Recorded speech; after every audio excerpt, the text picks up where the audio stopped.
자, 그 다음에 세 번째 버전이 뭐냐. 6.25 이후에요. 1954년에 타이완은 제일도련 안쪽으로 들어갑니다. 국무장관 덜레스가 강력하게 주장을 해가지고 대만 해협의 자유항행 질서를 확립시킵니다. 그러니까 대만 해협 중립화를 이뤄냅니다. 저게 덜레스 작품이에요. 그럼 대만 해협이 중립화되니까 대만은 제일도련 안쪽, 미국 입장에서 봐서 안쪽이 되죠. 저건 반드시 지켜야 되는데요. 한반도는 제일도련 바깥쪽이에요, 여전히. 그 대신에 덜레스가 꿍짝꿍짝해서 아이젠하워를 구워 삶아갖고 우남이승만을 이해를 한 거야. 덜레스가 주한미군을 둔 거예요. 제일도련 바깥인데, 제일도련 저런 도련권 바깥에 주한미군을 그 당시에 4만 5만을 뒀잖아. 그 정도로 많이 두는 경우가 굉장히 예외적인 거예요. 그 기적이 만들어진 거예요. 한국이 참 이게 참 애달픈 겁니다. 네. 애달픈 거죠. 예. 그리고 나서 이제 냉전 종식 이후 1991년부터 2022년 가면 이제 중국은 이제 공산권이 아니고 이제 분홍빛 핑크가 되고 이제 러시아는 이제 점점 더 이제 그 석유가스 마피아 회사로 이제 타락해 가고, 그러니까 뭐 색깔을 이제 빨간색을 안 쓰고 핑크랑 이제 오렌지색을 썼고, 몽골은 좀 자유민주주의 성향으로 왔고, 북한은 완전히 빨갛고. 그러면 저런 상태에서 이제 2022년까지 온 거야. 그러면 이제 뭐가 되냐. 냉전 종식 이후가 되니까 타락 글로벌리즘이 들어올 거 아니에요. 그러니까 중국 사랑의 시대가 되잖아. 그러니까 한국은 참 애매한 위치가 되는 거예요. 저게 계륵 같은 존재가 돼요. 저게 제일도련 바깥에 전초기진인데 뭐 중국도 이제 우리랑 잘 가서 쟤도 이제 몇 년 있으면 착해질 것 같고 러시아도 착해질 것 같고 그럼 북한도 별일 없는데 저기는 잠재적으로 너무 전투적이야. 골 아파. 저거 생뚱맞고 좀 거북살스러운 잠재적 전범국 같이 됐는데 어떻게 저렇게 돼버렸냐. 야, 저기 왼쪽 애들 말이야. 그 DJ도 키워주고 저기 왼쪽 그 좀 종북도 키우고 친북도 키우고 뭐 다 그래서 좀 그 한국의 그 원초적인 그 본질적인 반공, 반전체주의, 반중 이거 좀 말이야. 수갑 꽉 채워갖고 제 붙들어 놔야 돼. 이렇게 된 거야. 30년 세월이 그 세월이에요. 냉전 종식 이후 작년까지 우크라이나까지 저 그림 한 장이요. 우리의 그 슬픔, 30년간의 우리의 혼란을 그냥 보여주는 거예요. 그 당시에 미국은 중국도 세계시장 속에서 착해진다고 봤고 러시아도 착해진다고 봤고 그럼 북한도 결국 가서 튈 데 없는 거고. 근데 한국제들은 저게 한국제들의 본질은 반전체주의의 반공에 굉장히 전투적이고 아주 저기 좀 골아파. 저건 잠재적인 전범이야. 뭐 이렇게 생각할 수밖에 없어요. 빛나던 냉전의 전초기지라던 빛나던 군사지정학적 에셋이 자산이 한국이라는 그게 세월이 뭐 버리자니 좀 애매하고 끌고 가자니 부담스럽고 뭐 이런 그 어정된 상태가 된 거예요. 그러니까 야, 한국 말이야. 저 좌파 애들 키우고 친북 애들 키우고 친중 애들 키워줘. 걔들 뭐 노벨상도 주고 뭐 걔들 그것도 다 보호해주고 말이야. 그건 누가 뭐 우리 저기 버진 아일랜드로 돈 좀 뺐다는데 그것도 저기 뭐 폭로하지 말고 말이야. 뭐 아직 뭐 그런 거 아니지. 그냥 뭐 간첩질 하는 것 같은데 중국이랑 왔다 갔다. 그거 다 괜찮아. 다 전부 우리 품 안에 있는 거야. 그러니까 수갑 채워가지고 저 같은 전투적 반공주의자, 전투적 반전체주의자, 전투적 반중반 수갑 채워서 30년 동안 꿀 앉혀놓은 거예요. 아유, 무릎 다 사겠네. 아유, 미국 아저씨들 왜 그러셨어? 왜 헬렐레 해갖고 정신머리가 나가서 내 인생에 30년이 날아갔어. 아저씨들 덕분에. 그러고 산 거죠. 세상이 그렇게 우회하는 거예요. 우회하는 거야. 미국이 특별히 나빠서가 아니라. 그러다가 우크라이나 전쟁 이후에 완전히 바뀌는 거예요. 이게 휴전선 이남이 제일도련의 돌출부가 된 거예요. 지금 윤석열 정부 들어오고 우크라이나 전쟁 이러면서 이게 제일도련이 이래야지. 실제적 생각해 보세요. 대한민국은 군사지정학적으로는 섬이잖아. 위로 땅으로 못 다니니까. 그럼 제일 도련이네, 이게. 우리가 제일 도련이야. 그럼 이게 대충 봐서 혼슈의 중간쯤에서부터 울릉도까지 선 연결해서 우리 저기 그 양양속초로 와갖고 우리 휴전선이 그 제일 도련이야. 그게 바닷길이 바닷가야. 그래갖고 우리 서해로 돌아가지고 우리 저기 제주도 아래로 돌아가지고 그 다음에 오키나와 열도까지 가서 오키나와 열도 타고 쭉 가는 거예요. 지금 우리가 이 상태입니다. 그래서 한미일 삼각체제가 당연히 들어와야지. 제일도련에 바로 같이 제일도련을 감당하고 있는 이웃이야, 일본이. 이게 지금 우리 운명이라니까요. 근데 한미일 삼각체제를 하지 마. 신성호? 신교수 같은 사람은?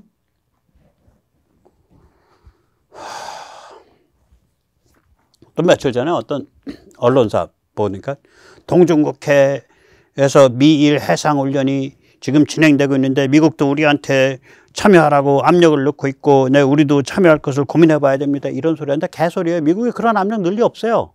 넣고 있다면 데리고 와. 제가 아는 범위에서 그런 압력 넣을 수가 없어. 왜냐? 우리 해군 아저씨들, 그 항모파 같은 그 바보들 빼고, 그 철밥 그릇에 취해 있는 것 빼고, 나머지 대부분의 우리 훌륭한 해군 아저씨들은 매일매일 중국에 대해서 해상 무력 시위를 하는 분들이야. 목숨 걸고. 그래서 항모를 반대하는 거예요. 매일매일이 중국에 대해서 천해, 얕은 바다. 이게 지금 다 얕은 바다잖아요. 150m 넘는 데가 없어요. 서해에서부터 저기 말라카 해협까지가. 오키나와 열도 서쪽은 150m 넘는 데가 거의 없어요. 그 천해에서 매일매일 중국을 상대로 경계를 쓰고 초긴장 경계를 쓰고 매일매일 중국을 상대로 목숨 내놓고 무력 시위를 하고 있는 거예요. 우리 해군이 그런 해군이에요. 근데 여기서 자기 그 경계 포기하고 거기 내려가서 같이 훈련할 필요 있어? 동중국해에서? 동중국해는 일본과 미국이 막으면 돼요. 일본 해군 강하잖아. 우리는 제주도 아래 그 이호도 근처까지만 가면 돼요. 철저히 막아야 돼, 거기까지는. 그러니까 제가 항모를 반대하는 거예요. 그게 4,000명 강철 관짝이다. 그 바보 같은 짓 하지 마라. 자, 그럼 미래는 어떻게 되냐? 근데 압록강, 두만강이 제일도련입니다. 바닷길입니다. 홋카이도에서 낮은 선봉으로 건너뛰어서 두만강, 압록강, 서해 절반, 제주도 아래, 타이완 이렇게 해서 이게 바닷길이에요. 이게 미래의 제일도련이에요.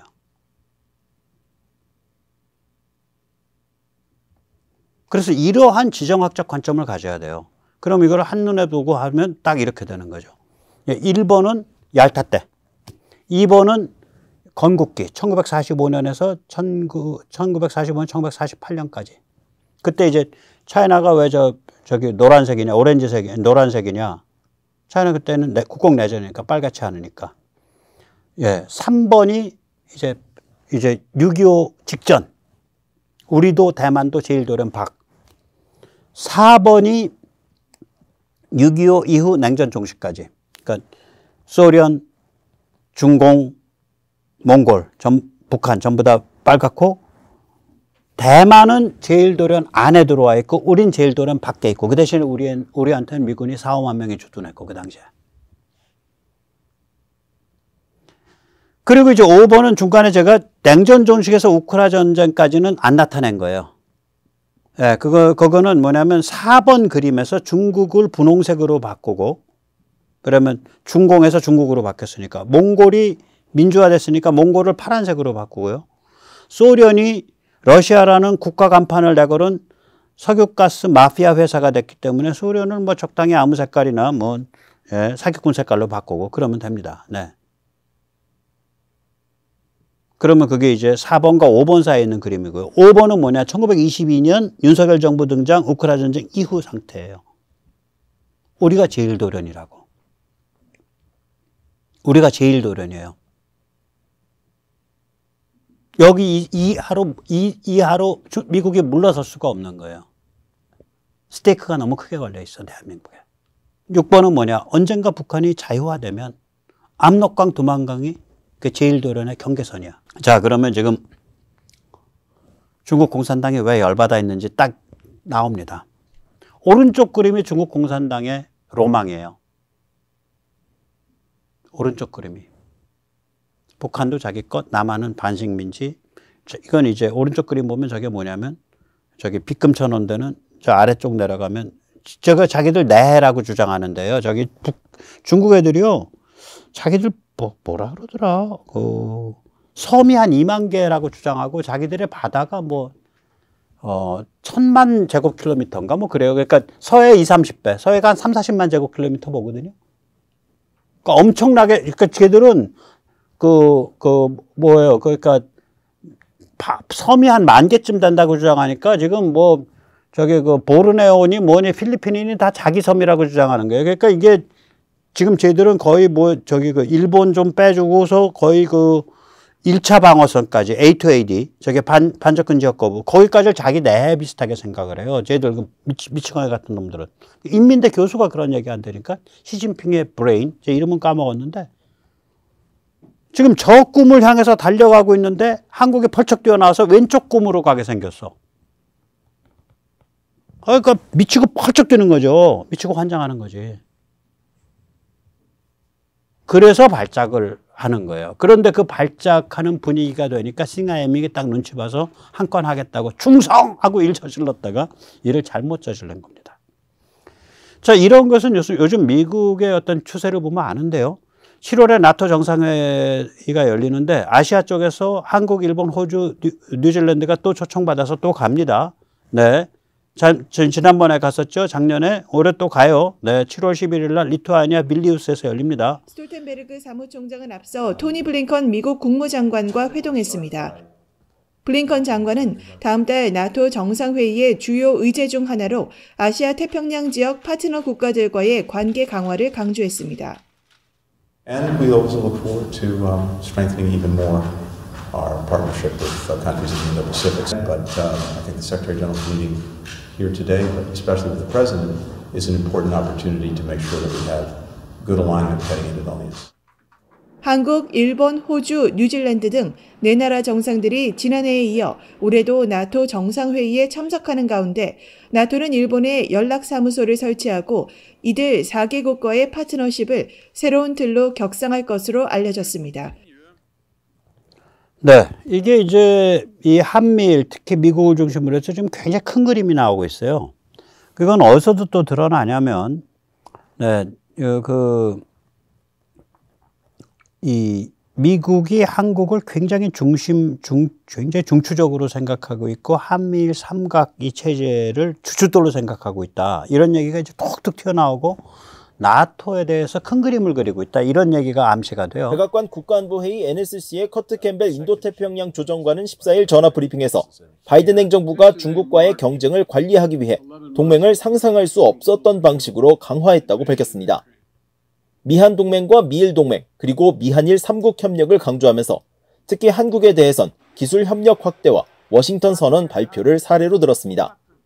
We have strengthened our alliance with the ROK, including through greater cooperation on technology, and signed the Washington Declaration to strengthen American extended deterrence. We've deepened our trilateral partnership with the ROK in Japan. 자, 제가 말씀드렸죠. 중국의 포위 압박에 있어서 한미일 삼각체제가 주춧돌 중에 주춧돌이다. 그게 오케이 그렇게 되는 거거든요. 이게 그러면 이제 저는 이제 뭐라고 생각하냐면 이거 파나토 만들어진다. Pacific North Atlantic Treaty Organization. 지금 우리는 그냥 초청받아서 가면서 이렇게 옵저버 비슷하게 돼 있죠. 뭐 사이버 쪽만 이렇게 회원국으로 돼 있고 사이버 중요하죠. 사이버 공간 감시하는데 유럽 쪽이랑 미국이랑 일본이랑 한국이 같이 감시하면 힘 많이 받죠. 예, 당연히 많이 받죠. 그런데 사이버 쪽만이 아니라 요번에 이제 한국의 MD가 미국 MD랑 이렇게 융합하는 제가 아까 트라이필러 콜라보 MD 그런 식으로 가듯이 우주 감시 정찰 정보도 유럽 쪽에서 띄운 위성도 왜냐면 위성이 유럽 쪽에서 띄운 게 유럽에만 있는 게 아니잖아요. 막 이렇게 다니니까 이쪽도 많이 온다고. 그것도 실시간 연동 다 엮일 거라고요. 그 다음에 요번에 우크라 터졌을 때도 딱 나왔듯이 무기 및 군수물자 상호 지원 체제. 폴란드나 뭐 루마니아 이런 데다가 군수공장 만들어지고 그것이 같이 무기가 왔다 갔다 할 수 있고 이런 체제. 그 다음에 이거는 이제 대서양권과 태평양권 사이는 의무가 아닌 옵션이 될 텐데 파병과 참전. 대서양권, 나토에서는 무슨 일 터지면 같이 의무적으로 5조에 의해서 다 참전해야죠. 근데 태평양 쪽에 무슨 일 터졌을 때 유럽에 있는 나토 국가가 전부 다 참전할 필요는 없는데 이 참전을 심각하게 고려해야 된다. 뭐 이런 식의 그 어떤 옵션. 그 다음에 태평양권에 이 5개 국가, 그러니까 한미일, 호주, 뉴질랜드. 예, 태평양국의 5개 국가는 이걸 의무적으로 서로 참전하는 그런 나토 5조 같은 걸로 만들지 혹은 사실상 같이 움직이는, 왜 중국이란 한 틀을 갖고 움직이는 거니까 그 사실상의 의무성을 가지는, 표현은 좀 낮추지만 굉장히 그 의무적인, 예를 들어서 뭐 기지 기지 상호 연동, 기지 연동, 그러니까 일이 터지면 기지를 서로 이렇게 그 후방으로 같이 엮여서 움직인다. 이 정도면 이거 어마무시한 거거든요. 기지 상호 연동까지만 가도. 그런 식의 공식 기구가 만들어질 겁니다. 지금 미국이 그거 계속 감시하고 있거든요. 그걸 중국 공산당도 느껴요. 그래서 중국 공산당은 너희 태평양 쪽에 나토 확장하지 마 이러고서 시그널을 때리고 있는 건데 그건 중국 애들 뭐 요망사항이고 우리는 우리 일 하면 되죠. 저는 그런 식의 파나토, 그러니까 뭔가 나토와 혹은 뭐 팬나토라 그래가지고 태평양 쪽에 이 5개 국가의 협의체가 있고, 그러니까 요번에 이제 계속 초청받아서 가고 있는 한미일, 호주, 뉴질랜드 이 태평양 5개 국가 협의체가 있고, 거기에 캐나다까지 오면 6개 국가 협의체죠. 태평양 6개 국가 협의체가 있고, 이 6개 국가 협의체가 기지 공동사용 조약이라든지 이런 거가 되는, 협약이 되는, 그 정도면 굉장히 상징성이 높다고 봐요. 기지 공동사용, 그 다음에 지금 지소미아처럼 우주 감시 정찰 정보, 그러니까 미사일 감시 정찰 정보 공유, 거기까지 가면 이거라고 봅니다. 그렇게 가고 있다고 생각이 됩니다. 자, 그래서 다시 한번 말씀드리겠습니다. 아까 신성호 혹은 뭐 이런 사람들이 얘기하는 이거를 미중 이 대립구도, 미국이 중심이 된 중국에 대한 대립구도, 이거를 패권 경쟁으로만 보는 관점, 이거는 굉장히 냉소적이고 몰가치적인 무신주의예요. 왜냐? 야, 세상 별거 있어? 뭐 미국이나 중국이나 자유민주주의나 뭐 중국 특색 사회주의나 중국 공산당이나 다 그게 그거지. 몰가치잖아요. 몰가치. 중국에 대한 대립, 저항, 제압, 순치의 목적이 있다고요. 패권은 수단일 뿐이에요. 목적이 뭐냐 이거지. 패권은 수단이에요. 그럼 목적이 뭐냐 이거. 두 가지예요. 하나는 이거는 가치를 둘러싼 싸움이에요. 자유로운 개인, 인간 존엄성, 진실 존중, 그 다음에 신앙 종교에 대한 존중, 이런 하나는 가치를 둘러싼 싸움이에요. 가치의 보호, 가치의 수호, 가치의 옹호가 목적이에요. 또 하나는 뭐냐? 제도와 삶의 방식의 보호, 옹호가 목적이에요. 자유무역, 자유항행, 견제와 균형, 공정시장, 투명성, 책임성. 이겁니다. 그래서 제가 아까 신성호 교수 같은 사람들의 말에 펄쩍 뛰는 거예요. 왜 저런 식의 그 얘기들을 저렇게 뻔뻔하게 할 수 있냐. 그냥 한국말만 하지 왜 또 파이낸셜 타임즈랑 이렇게 또 그거 하면서까지 하냐. 참 기특하다 이런 생각이 듭니다. 네, 오늘까지 모시겠습니다. 감사합니다.